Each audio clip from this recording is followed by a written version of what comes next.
Chào mọi người, hôm nay mình làm cái clip giới thiệu lại về cái việc cài đặt và thiết lập raidcall. Cái clip trước của mình thì nó đã từ cái phiên bản cũ từ lâu rồi, nên là nó có một cái số thay đổi. Là mình hướng dẫn lại cho làm cái clip này để hướng dẫn lại cho mọi người. Thì trước tiên các bạn vào trong cái trang raidcall, các bạn có thể download cái bản mới nhất.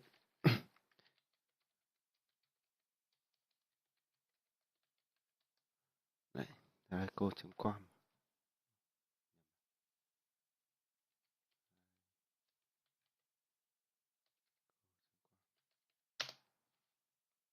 Ok. Đây là cái tiếng Nga thì mình chuyển sang tiếng Anh cho nó dễ sử dụng. Các bạn vào file download này. Download thì các bạn download cái bản này ở đây, nhấp chuột để download bản 8.2.0, đó là version mới nhất. Bạn download về. Ok, sau khi download và cài đặt xong thì là các bạn ờ, có thể thiết lập ở trong cái này. Đây, trong cái phần option này thì các bạn vào phần system setting. Ở đây sẽ có cái phần quan trọng nhất là cái phần overlay. Ở đây trên cái phím hotkey này các bạn phải thay đổi đi. Mặc định thì đó ở đây đó là shift shift tab. Trước đây thì nó là cái phím F11. Tại sao các bạn phải thay đổi nó đi? Bởi vì đây là một cái phím tắt để thoát game. Khi các bạn vô tình ấn phải nó thì nó sẽ bị game của bạn nó sẽ bị out hết ra ngoài. Nhưng có người không biết, người ta sẽ thắc mắc là tại sao sau khi cài ra cô cứ chơi game được một lúc thì nó bay hết ra ngoài. Nó là nguyên nhân là ở đây thì là các bạn có thể đổi thành một cái tổ hợp phím rất là nhiều phím. Ví dụ như mình đây là phím sử dụng thành phím Ctrl Shift Alt F9. Các bạn đặt cái tổ hợp phím này thì sẽ rất khó có thể bấm vào nó. Tiếp theo là các bạn chọn là phần audio setting. Ở đây là phần tai nghe, phần microphone. Thường thì khi bạn cài đặt tai cô xong nó sẽ tự nó nhận. Thì nhưng mà có một số trường hợp nó không nhận tai nghe hoặc không nhận microphone. Vì thế dẫn đến trường hợp các bạn không nghe được, không nói được. Đấy. Thì các bạn có thể chọn vào đây để các bạn thiết lập lại cái microphone này. Thì là các bạn sẽ nói được. Ở đây thì các bạn để cái chế độ automatic này. Cứ như mặc định bình thường này, automatic này thôi. Ở đây thì cái phần sound check thì các bạn có thể check xem là cái tai nghe của bạn với lại microphone của bạn đã hoạt động chưa, nó đã nhận chưa. Thì các bạn chọn vào đây để xem micro này. Đấy, khi các bạn nói bắt đầu nó nhấp nháy là có nghĩa là micro của bạn cũng đang hoạt động, và đây cái dấu tích xanh ở đây cũng thế, nghĩa là nó đang làm việc. Cái phần tai nghe này thì cũng vậy, đây tai nghe vẫn đang hoạt động, và các bạn thể check bằng cách nhấp chuột vào đây. Đấy, nó sẽ có âm thanh, là có nghĩa là mình hoạt động bình thường. Phần tiếp theo là cái phần voice setting. Thông thường thì các bạn để ở chế độ free talk mode. Khi để ở cái chế độ này thì các bạn nên điều chỉnh cho cái độ bắt của mic. Ở đây là cái độ bắt của mic nó giảm thấp xuống thì nó sẽ không bắt những cái tạp âm ở bên ngoài. Ví dụ như là tiếng gõ bàn phím, tiếng còi xe ở bên ngoài đường, rồi là tiếng tivi, cái thứ thì nó sẽ không gây ảnh hưởng đến những người khác, không gây ồn ào ảnh hưởng. Nếu mà không các bạn chỉnh không được nữa thì các bạn chuyển sang cái chế độ put to talk. Ở đây cái chế độ này là giữ phím để nói. Ví dụ như bạn thiết lập ở phím tab chẳng hạn. Thì khi các bạn muốn nói thì các bạn giữ phím tab để các bạn nói. Sau đó là các bạn buông ra cho nó đỡ ổn.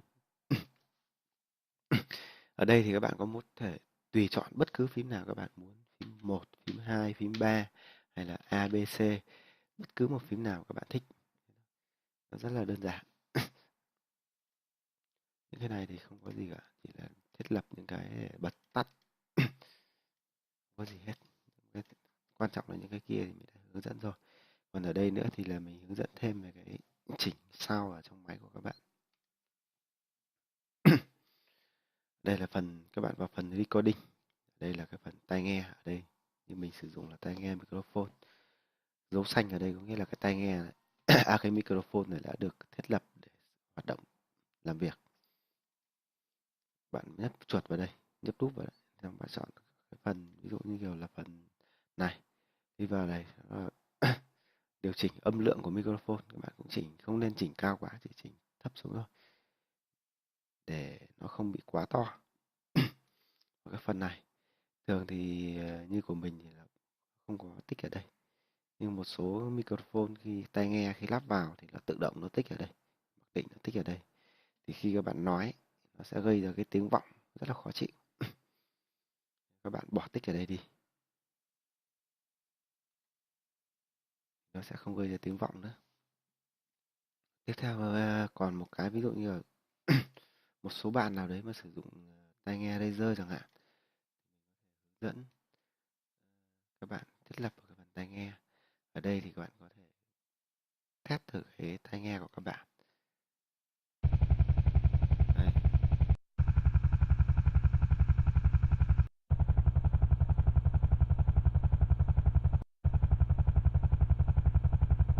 Đây các bạn có thể nghe rõ được bên tai trái, tai phải.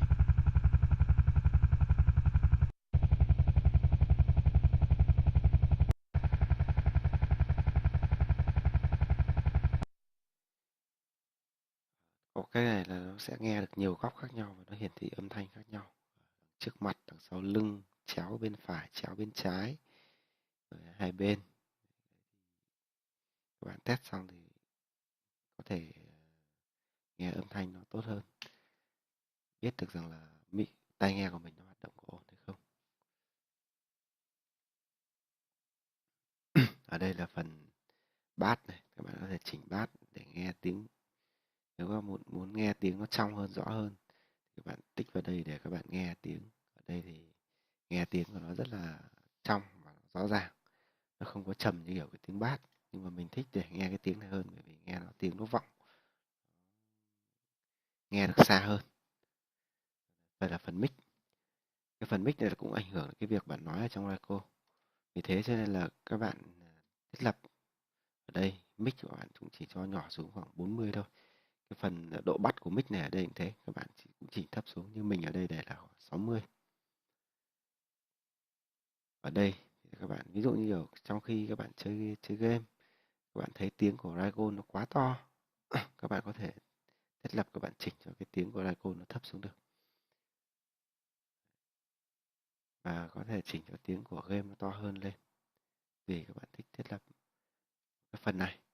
Thì ví dụ như là một số người ở trước đây thì người ta chơi gốt, cái thứ người ta thường hay chỉnh bắc volume lên, bắc cái decibel này lên, thì nghe tiếng vọng, tiếng đổi súng rất là to, rất là rõ.